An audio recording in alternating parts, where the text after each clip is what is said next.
Vous êtes-vous déjà demandé pourquoi votre peau a cette couleur?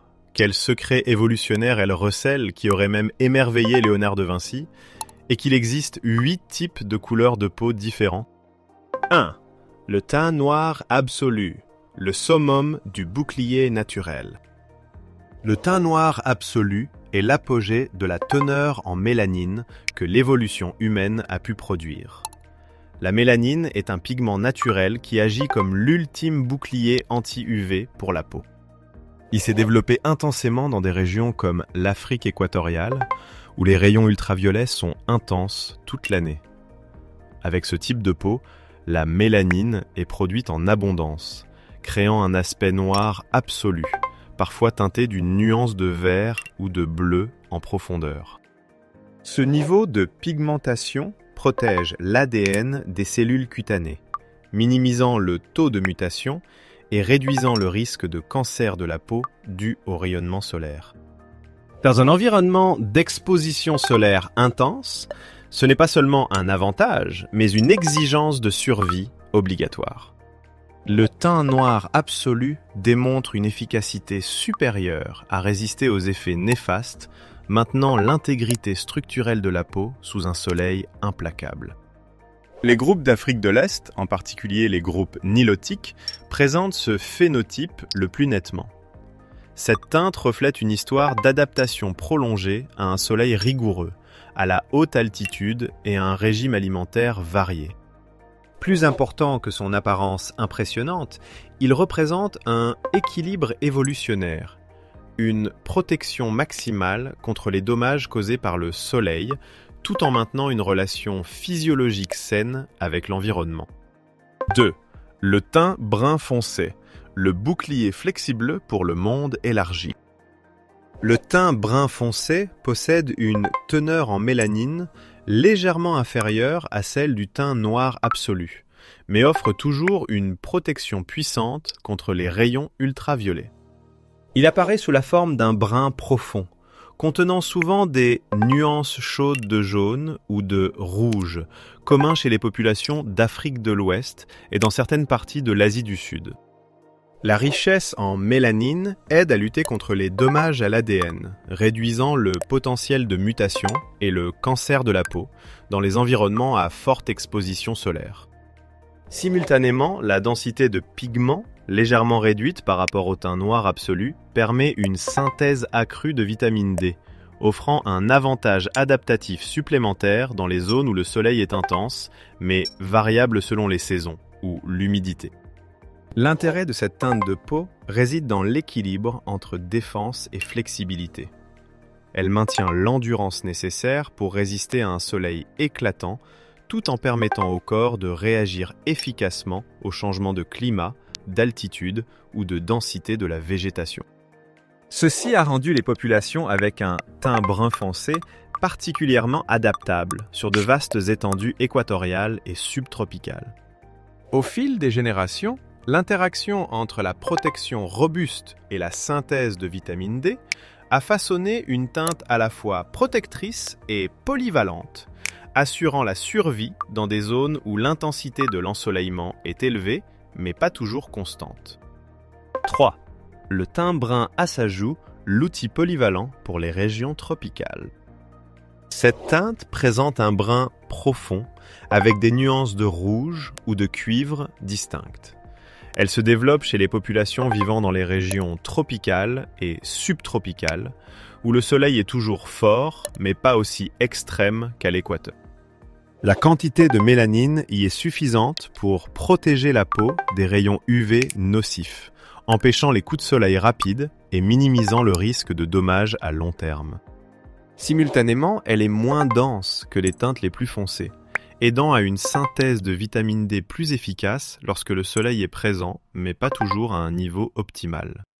Cet ajustement subtil permet aux individus ayant un teint brun acajou de prospérer dans divers environnements variés, s'étendant à la Mélanésie, à certaines parties de l'Asie du Sud et aux zones influencées par des migrations séculaires. Le principal avantage de ce type de pigmentation est sa polyvalence. Il offre une résistance fiable aux dommages solaires, tout en permettant une gamme de réponses physiologiques plus large au changement climatique. Les individus de cette teinte ont tendance à bronzer facilement et de manière uniforme, reflétant la capacité d'adaptation rapide de la peau aux différentes intensités d'ensoleillement. Sur le plan évolutionnaire, cette combinaison signifie une protection plus forte que les teintes plus claires dans les régions tropicales, mais une efficacité supérieure dans l'absorption des nutriments par rapport aux teintes les plus foncées sous un soleil imprévisible. Le résultat est un phénotype affiné pour l'équilibre, la mobilité flexible et la résilience à travers des paysages variés. 4. Le teint hâlé moyen, l'harmonisateur saisonnier. Cette teinte se présente comme un brun plus clair, avec des nuances chaudes de jaune ou de soleil fondu. Elle est apparue chez les populations vivant dans des régions telles que le bassin méditerranéen, l'Afrique du Nord et certaines parties de l'Asie du Sud, où le soleil est abondant mais modulé par des saisons distinctes. Le niveau de mélanine fournit suffisamment de protection contre les coups de soleil, tout en permettant une synthèse efficace de vitamine D, un nutriment essentiel pour la solidité des os et la fonction immunitaire.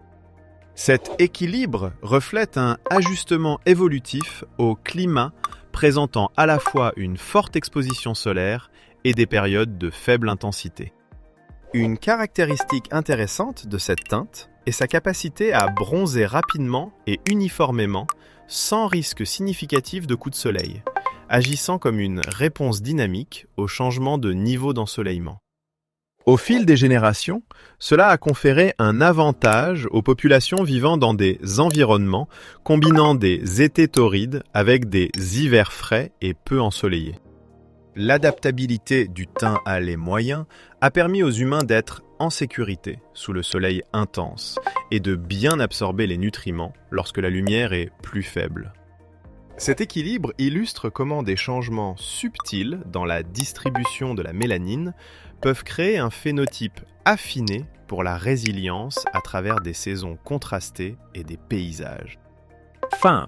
Le teint olive, l'art du camouflage naturel.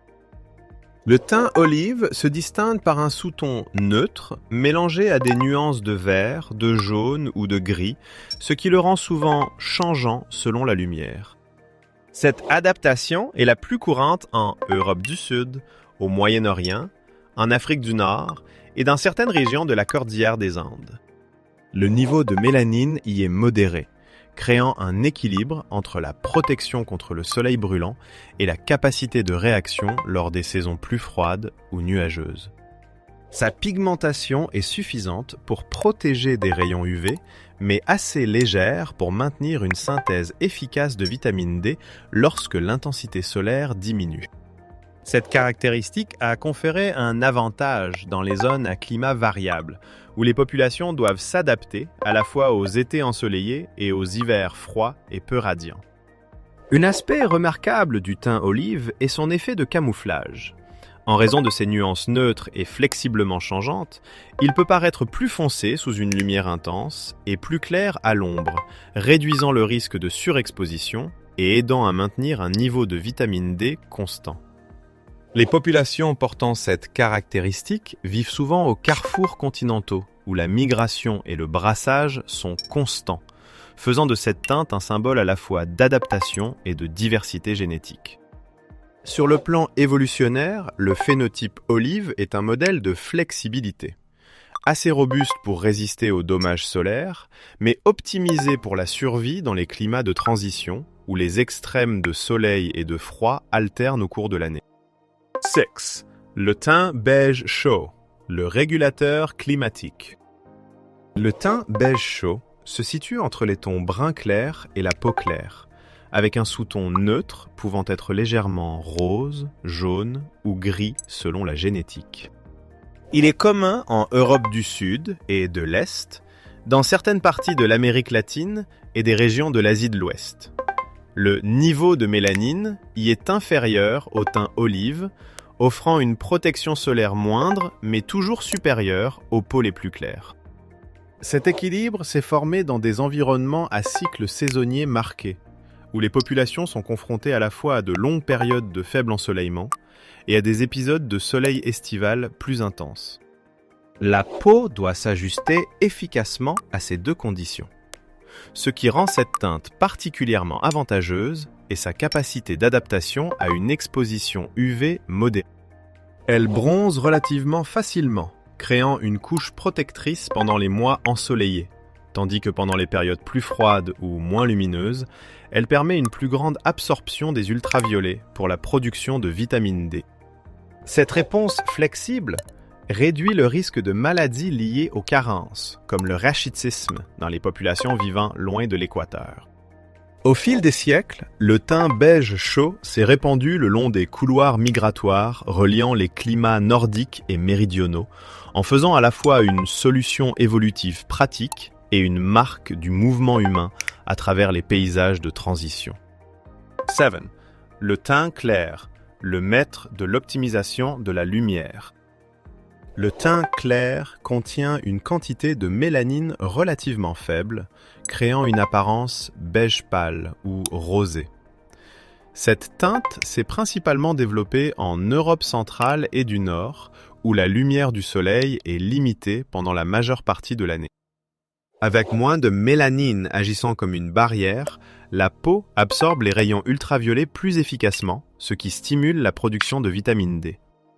Dans les environnements avec des cieux gris en hiver et où le soleil brille rarement à forte intensité, cette capacité est cruciale pour la santé osseuse et le système immunitaire, aidant les populations à éviter les maladies liées aux carences.